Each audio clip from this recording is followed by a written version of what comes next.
After graduating from college, I broke up with my boyfriend of 3 years. 2 years later, through the introduction and arrangement of family members, I went on a blind date and found a husband, Calvin. He is 3 years older than me, refined, elegant, and noble. Despite his young age, he is already an academic professor. Everyone, including my family, was very impressed with him. And of course, I was satisfied as well. After half a year of marriage, we treated each other with respect and did not interfere with each other, almost like roommates. My first meeting with Calvin was at a coffee shop during the blind date. He was wearing a clean white shirt, looking tall and handsome. Despite our short meeting, he asked for my contact information due to his impending class. As I wasn't particularly interested in the blind date, I assumed he felt the same way. However, to my surprise, after some initial hesitation, we eventually connected, and he even brought up the topic of marriage right away. Calvin's proposal caught me off guard, but he was sincere and respectful about it. We skipped dating and went straight to engagement and marriage within a month, without even having a proper wedding ceremony. Despite the appearance of a harmonious marriage, there were many differences between Calvin and me. As a university professor, Calvin was often absorbed in his academic pursuits, spending hours in his study reading physics lectures. While he was passionate about physics, I found it hard to relate to his intellectual conversations before bed. Although our marriage seemed peaceful on the surface, my encounter with Calvin and another woman during a dinner with colleagues made me question the true nature of our relationship. Despite the slight discomfort, I realized that maybe physics was Calvin's true love and decided to support him in his passion. As time went on, I began to question the monotony of our relationship and wondered if this lack of love was what I truly wanted for the rest of my life. Our communication dwindled to a point where I felt disconnected from Calvin, despite living under the same roof. These thoughts of doubt lingered in my mind until one night, when Calvin offered me a glass of water without saying a word. In that simple gesture, I felt a lack of warmth and connection between us, which left me feeling even more uncertain about our future together. The next day, before leaving, Calvin told me that he wouldn't be coming home for dinner. It was something I had gotten used to. I had planned to make plans with Coco, but she was too busy because she had a new boyfriend now. Coco's boyfriend was only 19 years old. When I called, I could hear him calling Coco's sister in a sweet and affectionate voice. No wonder Coco was so infatuated. You know, boys that age tend to be quite clingy. Is that so? I tried to imagine Calvin at 19. With his old-fashioned and mature personality, he probably wouldn't be like that even at 19. Since Coco was busy, I ended up going to the art studio. I studied art in college, and after graduating, I opened an art studio. The studio didn't have many students at this time, but it seemed like there were customers in the tea room section. I thought it was probably a parent coming to inquire about their child learning to paint again. It wasn't until the receptionist saw me through the window and stood up with great surprise. "Wendy, you're here?" "Mr. Peter, this is our boss." As the person with their back to the glass door turned and I saw that familiar face, my breath caught for a moment. Before marrying Calvin, I had a boyfriend for 3 years named Peter. We were college classmates. I studied painting while he studied design. Both of us were in the arts, so we had a lot in common. I had heard of Peter's name when I first entered college. His photo was featured on our school's official website for a year, and he was even our school's heartthrob. But Peter didn't look like someone in the arts. He was outgoing, loved playing basketball, and if he didn't have classes in the afternoons, you could always find him in the basketball court in his uniform. His handsome and confident demeanor captivated many girls. Being liked by such a dazzling boy should have been something to be proud of, but it wasn't. Peter was a very immature guy who never turned down any girl's advances. We had countless arguments because of this. I had cried several times. But it was always Peter who apologized first, and also Peter who would make mistakes again. Eventually, on the eve of our graduation, after learning that Peter had decided to go abroad with another girl following his family's arranged plans, I broke up with him. She was a childhood friend who I had grown up with, and it was because our families were worried that they let us go together. Why do you always overthink things? In the end, it's because you don't trust me enough. The day after our argument, Peter still chose to board the flight abroad. For over a year, we hardly had any contact. I never expected him to come back half a year after I got married. Wendy. Peter looked just the same as before. His eyes lit up when he said my name, exuding a youthful energy. "I'm back, Wendy." Fate works in mysterious ways sometimes. I watched the foam on my coffee gradually dissolve, revealing its true color. Peter sat across from me, asking about my recent life. I replied, "Just fine." The conversation and atmosphere were a bit awkward. I asked him when he had returned and how he suddenly found me here. A couple of days ago, I heard that you opened an art studio, so I got the address from a friend and decided to come try my luck. I never expected your studio to be here. My art studio was located near the university we attended. Everyone knew about the relationship between Peter and me. We had many mutual friends, but for some reason, they all thought I opened the studio near the university out of nostalgia. Even Peter had misunderstood. I smiled and said, the reason it's here is that a senior student sold it to me at a low price, so I took over, and besides, I'm married now. Peter's smile faltered. I noticed a momentary paleness on his face. Then he scratched his head and changed the subject. I heard your studio is looking for a teacher. Do you think I can do it? I was hesitant. Given our past relationship, we should probably keep some distance even if we were to meet again. Peter being a teacher at my art studio didn't seem quite appropriate. Peter insisted, shouldn't suitability be based on capability? Wendy, since you haven't let me take any classes, how do you know I'm not suitable? Or are you worried about something? Okay, then come try teaching a class tomorrow. Peter cracked a grin. It was almost mealtime, and he invited me to have lunch together. I've just come back, you wouldn't leave without having a meal with me, right? Before I could refuse, he had already decided to take me to the school cafeteria. Passing by the faculty canteen, I suddenly thought of Calvin.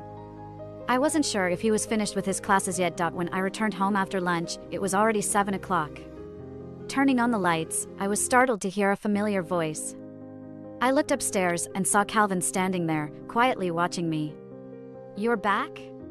You scared me. Why are you back so early today? Have you eaten? Calvin didn't say much. I didn't think too much about it and walked past him. I'll go shower first. Suddenly, he grabbed my hand. I turned to look at Calvin with a puzzled expression. He seemed like he had something to say, but held back. It was a bit strange. I was about to ask, but he turned and went back to the study. I was puzzled. What was going on with him today? I barely slept through the night. The hand around my waist suddenly tightened, and then my lips were blocked. Calvin, do you not have classes tomorrow? I do. I was bitten. Clearly, Calvin didn't like to hear nonsensical things. I didn't know where his mood was coming from. He seemed out of character from his usual calm demeanor. Calvin, did someone make you angry? Then be gentler, please. Don't take your anger out on me. No.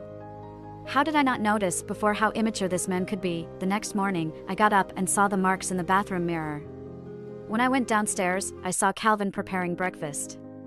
I glared at him. Calvin coughed awkwardly. Breakfast is ready. Trying to make amends? Calvin remained silent with a guilty lip. I grabbed his tie, messing it up, then bit his neck. Calvin frowned. I looked proudly at the mark on his neck. If he had the guts, he shouldn't fidget with his tie during class. Otherwise, his gentleman image in the eyes of the students would crumble. In high spirits, I took a sip of milk. Calvin fixed his tie. Are you going to the art studio? Yes. Calvin surprised me with, I'll drive you. I was taken aback by his offer. Although my art studio was near the university where he taught, Calvin rarely picked me up for work. Of course, a big part of it was probably because I spent less time at the studio. Okay. I didn't question it. So we left together. When we arrived at the studio, Peter was waiting. I unbuckled my seatbelt and got out of the car. Peter noticed me and waved enthusiastically as he approached. I nodded in acknowledgement. As I walked towards the studio's entrance, Calvin suddenly called out to me. Wendy, I'll pick you up this afternoon. I was momentarily stunned before nodding in agreement. Calvin gave a light smile, his gaze casually sweeping towards Peter, who was approaching me. I watched Calvin leave and Peter then approached me. Wendy, I brought you breakfast. He eagerly handed me a bag. I've already eaten, you have it. I declined. There was a fleeting look of disappointment in Peter's eyes. I pretended not to notice and heard him ask, was that the person who dropped you off? My husband. Peter fell completely silent. Yes, your husband. The breakfast bag he held crumpled in his grip. Peter wanted to stay with me as a training teacher. I arranged for him to teach a class in the morning. Although Peter had a carefree personality, he was quite responsible. By the end of the morning class, the students had a good impression of him. Wendy, want to grab lunch together? I was about to answer when someone at the door called for me. A person dressed in yellow asked, "Is Miss Wendy here?" "This is your takeaway." Takeaway? But I didn't order any. As I was puzzled, my phone rang. Surprisingly, it was Calvin. "I ordered the takeaway for you. Remember to have lunch. Strange, why was someone getting me takeaway?" Nevertheless, it saved me the awkwardness of going out for lunch with Peter. "I don't need it. My husband got me food." "You should enjoy it yourself." Peter forced a smile, not entirely happy. I feigned ignorance. I was already clear with Peter about things yesterday. I just hoped he would understand and not cause me any trouble. While Peter was out for lunch, I received a call from Coco. She asked me what I was up to, and I answered truthfully. In the end, Coco hesitantly told me that Peter had come back. "I know." "You know?" "Yes, he's currently teaching at my art studio." What? Coco's surprised voice came over. I explained it to her. Coco was relieved. "That's good. I thought you still had feelings for him." "Wendy, you're a married woman now. Don't make mistakes and become a fallen woman." And to be frank, I think Calvin is better than Peter. I reassured Coco. I agreed to Peter solely because of his abilities, not personal feelings. And Peter won't stay for long. After class in the afternoon, Peter asked me if I had any plans. I didn't. "Shall we then?" "Sorry. My husband is coming to pick me up." I saw the car coming outside the window. I didn't even bother to listen to the rest of what Peter was saying. I grabbed my bag and left. Peter followed me out. Calvin happened to get out of the car. "Class is over?" He looked at me as if not noticing Peter beside me. I nodded. He took my bag. "Let's go home." "Okay." At this moment, Peter seemed to have some presence. He exclaimed in surprise, "Senior?" Calvin paused his actions at the sound of senior. It seemed like he just noticed Peter and nodded. They know each other? I looked at these two in confusion. After Peter's surprised expression, his gaze lingered between me and Calvin. He stuttered, "So, Wendy's husband is you?" Calvin furrowed his brows. "Sorry, my wife and I have something to attend to. We'll chat next time." Calvin held my waist and walked away. Before driving off, I glanced back. Peter was still standing at the door of the studio, looking dazed as if losing his soul. I turned to the side. "You know Peter?" This voice sounded a bit muffled. "He is a junior from 2 years below me. We knew each other from a joint competition before, and also, we used to live in the same dorm building. Then why have I never seen you before?" Peter and I were in a relationship in college. I surprisingly had no impression of Calvin at all. Calvin tightened the grip on the steering wheel. "We are not from the same department, so it's normal not to have met." In the following days, Calvin would come to pick me up to and from work. Not only that, if he had no classes at noon, he would come to have lunch with me. From the beginning of confusion to the later heavy doubt, I started to wonder if Calvin had done something wrong behind my back. Otherwise, why was he unusually attentive to me these days? "Are you here to show off to me?" I expressed this doubt to Coco. Coco countered with a question that left me unsure of how to proceed. In addition, what confused me was Peter. Ever since Peter found out that Calvin was my husband, our occasional conversations would turn to Calvin. I originally agreed to let Calvin pick me up to and from work to let Peter see and give up. This goal seemed to have been achieved. Peter asked me when Calvin and I got together. I told him the truth. "You two met after graduation?" When we met, I found out that he and I were alumni, and he is 2 years older than me. I didn't expect that you knew him too. Fate, sometimes, is just so magical. How is your relationship with him? This question seemed loaded. I sensed something in Peter's tone. It's good. Peter's face paled, and he fell silent. In the afternoon, when class was over, he told me he needed 2 days off to handle personal matters. I agreed. On the second day of Peter's leave, it happened to be the weekend. There were more students coming to the studio for class. When it became too busy, I had to step in to help. After finishing the morning session, an unexpected visitor arrived at the studio. "Are you Wendy?" The woman entering the studio seemed oddly familiar. Before I could remember where I had seen her, a glass of water was thrown at me. "Are you trying to seduce someone else's boyfriend?" This glass of water directly hit me. The whole studio gasped in surprise. Whispers filled the air. The receptionist and other teachers blocked me. The woman in front of me was aggressive, her resentful gaze fixed on me. She's flirting with my boyfriend and has the nerve to do this? How can these morally corrupt teachers teach art here? Don't speak nonsense. What are you talking about? Who's your boyfriend? The girl at the front desk raised her hands. Your boyfriend is Peter. He was here for class yesterday. I remembered this girl. She was Cindy, the one who followed Peter abroad when he left. Peter said she was just a childhood friend. Now, his supposed childhood friend was causing a scene in my studio, accusing me of stealing her boyfriend. It all seemed a bit ridiculous to me. Chaos ensued in the studio. It was noisy and chaotic. I was trying to keep calm while suddenly a familiar voice came from the crowd. What's going on, Calvin? How did he come here? My first reaction after the initial surprise was to hide my embarrassment from him seeing me in such a mess. But it was too late. As I looked up, Calvin had cleared the crowd and was by my side. What's going on? Mr. Calvin, a crazy woman came in here, causing trouble and accusing Wendy of stealing her boyfriend. Before I could explain properly, she splashed a glass of water on her. The crowd was buzzing with voices, all speaking up for me, but all I felt was embarrassment. Calvin's brow furrowed more and more. His gaze on Cindy was cold and unpleasant. Did you splash water on her? If so, what of it? Wendy is shamelessly trying to steal my boyfriend. I'm just repaying the favor by splashing water on her. Who are you? I'm Calvin, Wendy's husband. Cindy was stunned. But Calvin did not give her a chance to react. Libel and defamation are illegal. Why do you think I'm spreading rumors and slandering you? Do you know that Wendy and my boyfriend were in a relationship for 3 years before, and once he returned, he came to see her?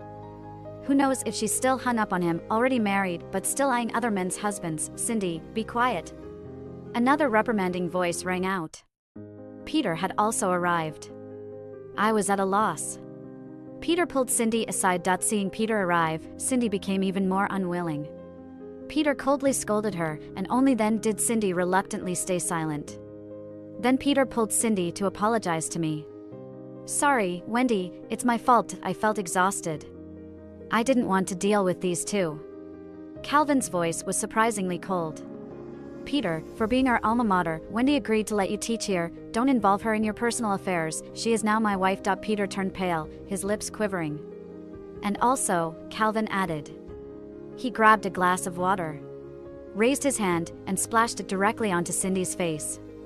Cindy screamed, her eyes wide in shock. This is just payback for you bullying her. The whole scene ended with Peter leading Cindy away in embarrassment. With this incident, the class couldn't continue. I sat silently in the car. Calvin came from behind, took tissues to dry my damp hair. Our proximity was too close, definitely not more than 30 centimeters. As he dried my face, my eyes flickered, showing a hint of evasion. Calvin stopped. His eyes, deep and calm, looked at me. I'm sorry, I spoke. The scene today should not have involved Calvin. No need to apologize, it's not your fault. Calvin's voice was low. Feeling more guilty, I said, actually, what Cindy said is partly true. Peter is my ex-boyfriend. We dated for 3 years before he went abroad, and we broke up. When he returned and wanted a part-time job, I let him teach here, not because of any personal interests. As I spoke, my voice got lower, not out of guilt, but because of Calvin's gaze. He quietly looked at me, his gaze deep and calm, like a bottomless pool. He asked, so, do you like me? His sudden question left me at a loss for words. I was stunned. Calvin patiently waited. The car was very quiet. If the horn of another car hadn't sounded, we might have remained in that stalemate. It's okay, Calvin said. He asked me to fasten my seatbelt, but I didn't understand the meaning of that. It's okay. The next day, the incident suddenly escalated on social media. I didn't know which busybody parent had taken a video and shared it. The content was edited and the caption was vague. I became the center of attention. Many students at the studio door wanted refunds. Ultimately, my reputation was impacting the studio. Amid a group of frantic people, Peter called. He apologized at first, then assured me he would handle the situation as soon as possible. I don't want to hear his nonsense right now. After hanging up the phone, I was preparing to contact a lawyer. Unexpectedly, Peter was quick to act. By the afternoon, the video had already been deleted. The person who filmed it also apologized. Peter issued a statement. This matter can be considered closed. Coco said he still has some conscience and sense of responsibility. After leaving the studio in the afternoon, I saw Peter standing across the street. He was obviously waiting for me. We found a coffee shop and sat down.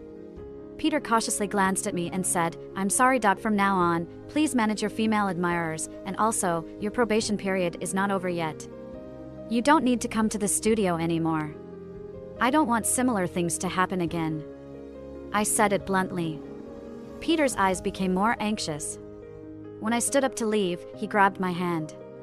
"Wendy, can we still be friends?" "I don't think so." I pulled away from Peter's hand and walked out. As soon as I stepped out, I saw a familiar black car parked at the entrance of the street. It was Calvin's car. I got in, and Calvin didn't ask anything. This made me feel relieved. A few days later, I received a message from Peter. He said he was cutting short his vacation and getting ready to return to school. "I remember you were interested in pursuing a postgraduate degree before, so I have compiled some school information suitable for you." Finally, he sent an email over. I didn't reply to that email, nor did I delete it. In the evening, Calvin said his computer was having some issues and asked to borrow mine. I agreed.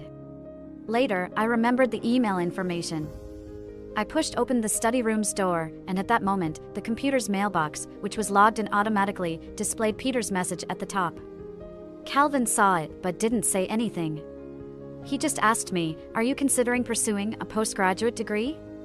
I have always wanted to continue my postgraduate studies. During my senior year, I didn't pass the exams because of breaking up with Peter. Later, I got married suddenly, which further delayed my plans. When life becomes dull, I must make a change. "Where do you want to go?" I remained silent. "I haven't decided yet." Calvin asked, "Overseas?" The atmosphere at home started to feel off. Firstly, Calvin was returning home late. Then, for the past few days, Calvin stayed in the study room. Was he using separate rooms to threaten me because he didn't want me to pursue a postgraduate degree? After all, he was already an academic enthusiast, and having one more would change the dynamics of our home. After a few cold days, I received a call from Calvin's mother. "Wendy, you and Calvin haven't come back for a long time. We're having a family banquet this weekend. Can you make it?" "Sure." I messaged Calvin, but he didn't reply. I decided to go to the school to meet him. I waited downstairs for a while, but didn't see him. I then went to his laboratory. Calvin's laboratory was on the 3rd floor. Through the glass windows, I saw a group of busy people inside. I spotted Calvin right away with his elegant and outstanding figure and appearance. In addition to Calvin, I also saw the woman who had walked beside Calvin the last time. They were both looking at a research report. Despite not understanding what they were discussing, having a partner with whom they resonated and shared common interests made Calvin appear earnest and relaxed. I realized that Calvin and I had never had such engaging conversations. I finally understood the importance of having shared interests and a common language when looking for a partner. Part of the reason I wanted to pursue my postgraduate studies was to catch up with his pace. I didn't want to be just a stay-at-home, frugal housewife. Being together with Calvin and me was quite dull. It wasn't fulfilling, really. I suddenly felt overwhelmingly tired. I didn't want to continue living like this. That evening, Calvin returned home very late. I heard his movements and sounds, preparing to have a proper conversation with him when he entered the room. However, all he did was open the door, glanced at me, and then retreated. The next morning, Calvin left early again. He didn't give me a chance to communicate face-to-face. Unable to speak in person, I figured I could at least communicate via messages. So, I opened the chat history with Calvin, typed 5 words impulsively, "Let's break up." I regretted it immediately after sending. Frantically, I tried to retract the message. He responded with a "Come." I don't know why, but I suddenly felt calm. "Let's talk after the family banquet ends." After saying this, I didn't care if Calvin replied or not. I was the first to arrive at Calvin's house for the weekend family banquet. Calvin's mother held my hand. "Calvin has been busy with his experiments again?" I replied, "Yes." Calvin rushed back home at 7:30, just in time for dinner. He pulled out a chair and sat next to me. His refreshing presence immediately attracted me. His mother asked, "So busy? You're only back now?" Calvin said casually that he was indeed very busy and probably didn't have time to change clothes before coming home. He was still wearing the white shirt and tie for his lecture. Calvin chatted casually with his parents, and I quietly ate my meal without paying much attention to their conversation. It wasn't until Calvin placed a piece of deboned fish into my bowl that I looked up and heard Calvin's mother asking, "When will you have your wedding?" After all, we got married in a hurry, and we haven't had a formal wedding banquet yet. I subtly glanced at Calvin. Calvin looked down, saying calmly, "No rush." "Not in a hurry? You've been married for half a year already. Do we have to wait until there's a child to have a wedding?" The table fell silent. I glanced at Calvin beside me again, and our eyes met. His gaze was deep and cold. My heart sank. After the dinner, Calvin and I returned to our home. His mother initially suggested that we stay the night, but Calvin said he needed to handle some things. In reality, he went straight to the study room when we arrived home. An hour passed, and he had yet to come out. However, I remembered the message I sent to Calvin the morning before. So, I knocked on the study room door. It was dimly lit inside, and Calvin was seated in front of the computer, his head supported by his hand. Calvin, he heard my voice and looked up. The room was shadowy, and I couldn't discern his expression clearly. But I felt his gaze piercing through me. "Shall we talk?" I suggested. Once the light was on, I spoke cautiously. Calvin just stared at me, and I felt pressured for no clear reason.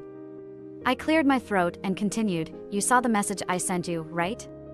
Let's discuss it. What does separate mean to you?" Calvin repeated. "Just a divorce." Calvin frowned. "Divorce?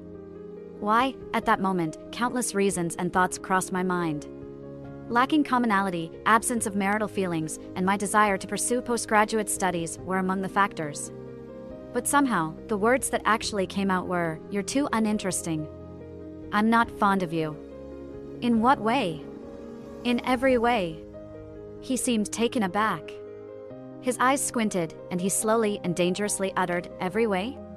He seemed to misunderstand. Primarily, it was because we lacked feelings for each other.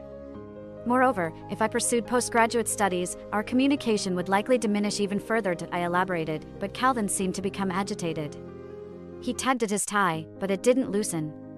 His actions became rougher. I noticed his neck turning red. I furrowed my brows and approached him. "Why are you pulling so hard?" I undid his tie. I noticed that he had ensnared me between himself and the desk. My eyelids twitched. Calvin's gaze was like ink. "Can't explain, just do it." When the untied tie was returned to my hands in a way I had never expected. I was shocked. Wait a minute. What was he trying to do? That night, I thought of many scolding words to say to Calvin. But Calvin wasn't the type to just act without explanation. Being a university lecturer, he valued the alignment of words and actions. So, the next morning, I saw him at home. Honestly, facing him made me feel somewhat guilty, though I wasn't sure why. I broke the awkward silence and asked why he didn't go to class. "I took the day off. Before that, I wanted to address our matters," he said. Calvin drank some water and stated, "I was waiting for you in the study room." "No. Just tell me here about whatever it is," I firmly declined. Calvin was taken aback by my sudden change in tone. "Okay," he sat across from me and took out a stack of documents from his bag. "These are school information I found for you. These options might suit you better than Peter's suggestions. Take a look and see which school you like." I was baffled by Calvin's actions. Wait, aren't we supposed to be discussing our divorce? Why bring up choosing schools for my postgraduate studies? Calvin furrowed his brow. Firstly, our marriage doesn't affect your postgraduate studies. I've never interfered with what you want to do. If you want to pursue higher education and are considering divorce because of it, I disagree. Unless you want to achieve marital murder? Of course not. Calvin looked at me seriously. Then, what's your reason for wanting a divorce? We lack affection. I gritted my teeth. This marriage was too sudden and disrupted my plans while also disturbing my emotional stability. I can't tell now what my feelings are for Calvin. Is it because of liking him, or is it a different kind of emotion that arises because he is my husband? Listen to me until the person across me fell silent for a long time. After a while, I finally heard him say, "Okay." I thought he was going to relent right there. Surprisingly, he changed the subject. Then let's start over, Wendy, let's start from dating. I was about to ask a shocked question when Calvin suddenly lowered his brows and his voice sounded particularly despondent. You have never told me these things, he said.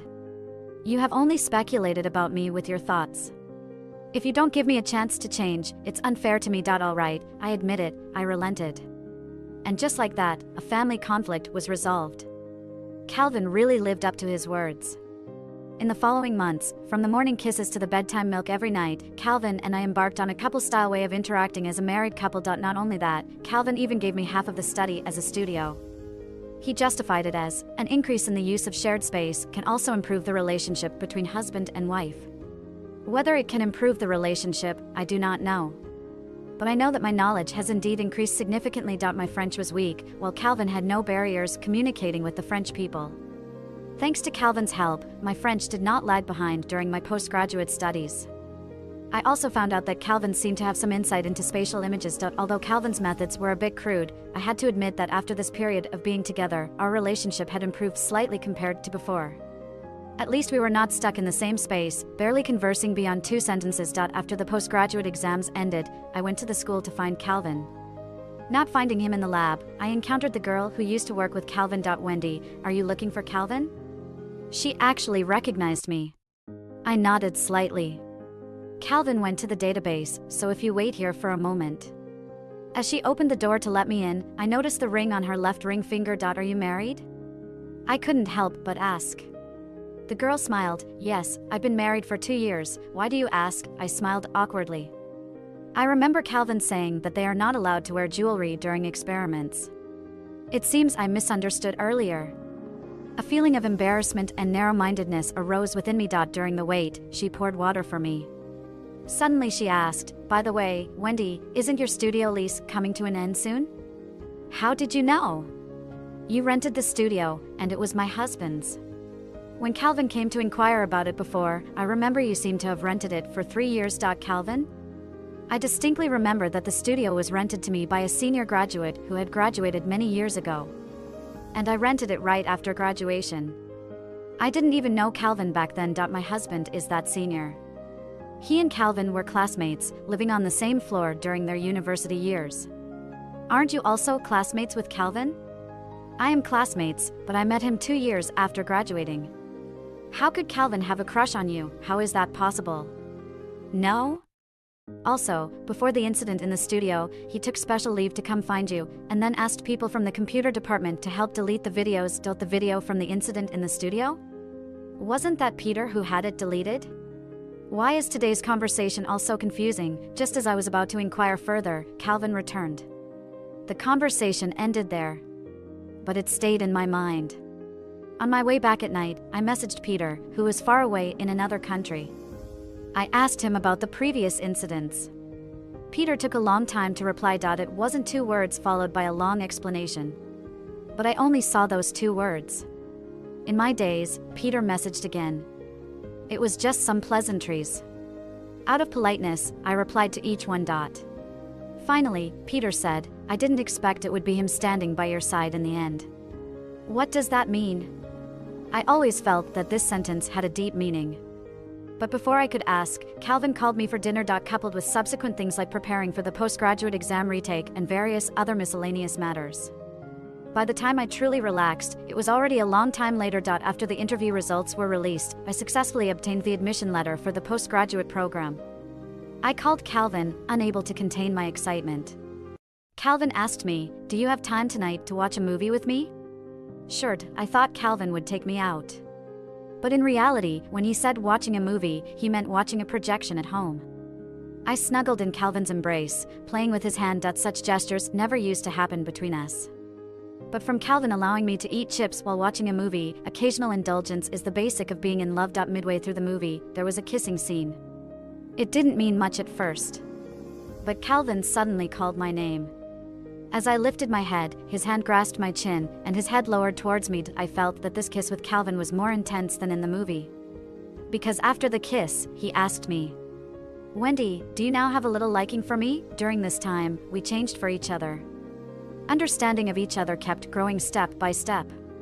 We started to look for common interests and hobbies together. If there were none, then we cultivated them. That I can feel that my liking for Calvin is not just a simple liking. How about you? I have always liked you, Calvin spoke sweetly, quite charming. I thought he was just trying to make me happy. Until before the start of the postgraduate program, I was cleaning up at home and found photos from my university days. There were many photos from military training performances, competitions, and gatherings. It had been almost 3 years since I graduated from university. But these events seemed like they were just yesterday. As I looked at the photos, reminiscing, I suddenly noticed a familiar figure in the corners of these photos. Calvin was in all these group photos. When did I have so many encounters with Calvin? I looked through them one by one and messaged my former university friends. Calvin? I think I remember, at the beginning of my freshman year, he was hosting the freshman night. He looked especially handsome.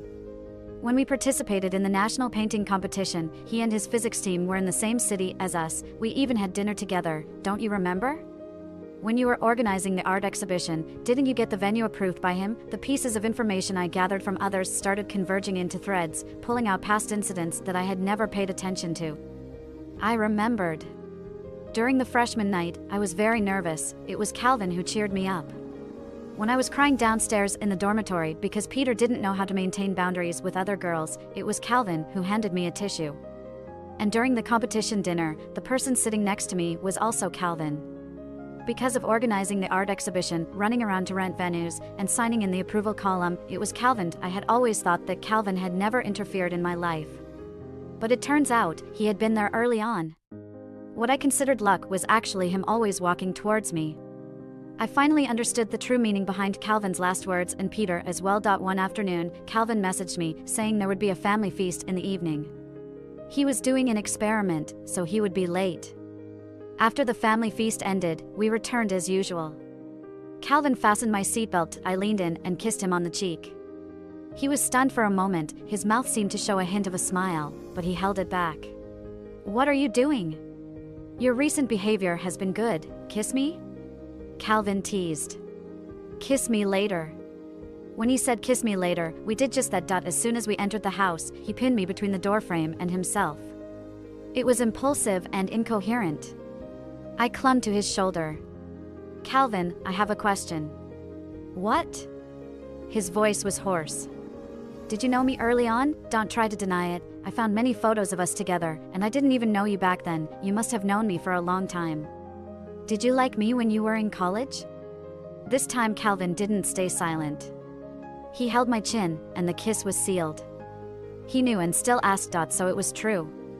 Why didn't you come find me back then? You only liked Peter during college. This man was so distressed yet amusing. It's all right, from now on, I only like Calvin. Thank him for coming into my life, teaching me love and responsibility. The first time I saw Wendy was at the freshman night in my freshman year. She was performing a play, with a face full of youthful vigor. She was on stage psyching herself up. I could tell she was a bit nervous, so I told her to cheer up, relax a bit. She smiled at me, her eyes shining. The play was a success, and at the end, people came backstage looking for her contact information, giving her flowers. During the photo session, she stood a couple of rows in front of me. She even held the bouquet of flowers specially. As the photographer adjusted the angle, she was talking to the person beside her. I saw her half profile, her eyes and eyebrows curved, more beautiful than the flowers. I thought she was from the performing arts school after seeing her in the drama. Later on, I found out Wendy was studying art. She was an outstanding student specially admitted to the School of Arts, the kind who could independently organize an art exhibition. The exhibition she organized, I had signed off to approve the venue. I secretly went to see it, and it was indeed excellent. Not long after Wendy entered university, someone started pursuing her. It seems like he lived in the same dormitory building as me. His name is Peter. Peter is not good at rejecting others, but his face and mouth are quite charming to girls. Does she like that? Before long, I heard that they were together. I couldn't quite describe my feelings, it was just a bit surprising.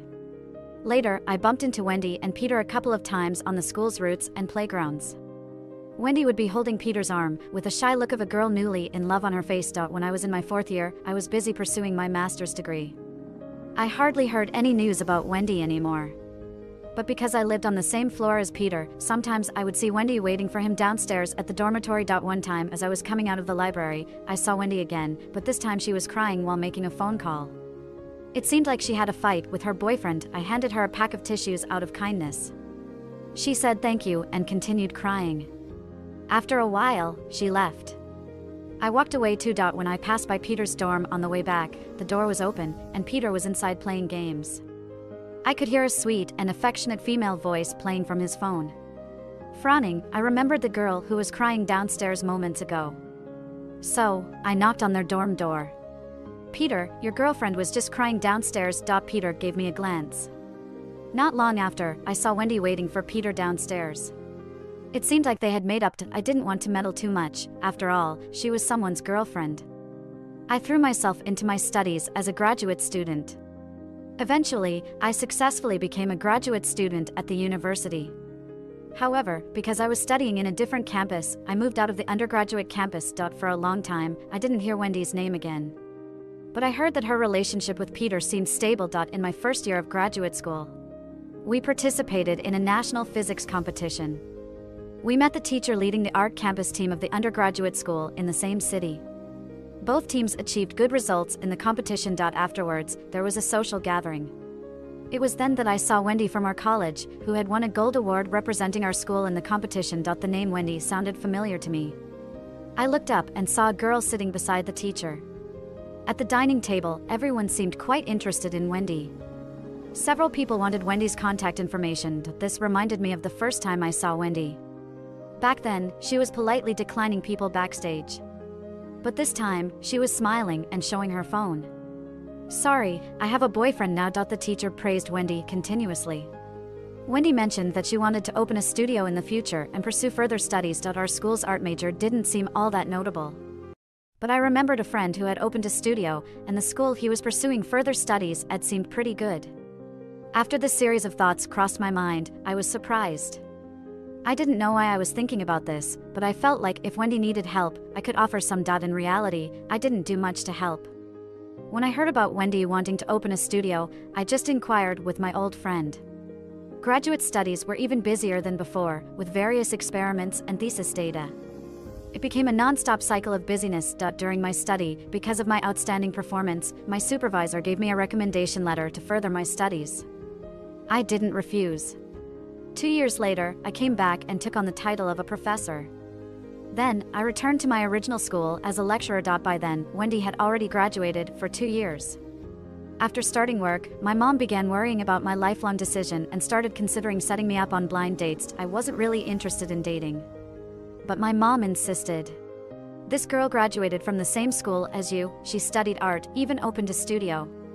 I heard she's gentle and charming, try spending some time with her. I couldn't resist my mom's persistence. I casually asked, "What's her name?" "Wendy." I suddenly smiled. All right, I got it. Before the blind date, I inquired a bit about Wendy. It turned out that she had broken up with Peter before starting the studio. After graduation, she didn't smoothly pursue further studies. Her personality had become even more calm and quiet, different from before. Wendy. I called her name. She was lost in thought but looked up as I said her name. Her eyes showed confusion. "And you are?" It's a pity that after meeting so many times, this was the first time we introduced ourselves seriously. "I'm Calvin."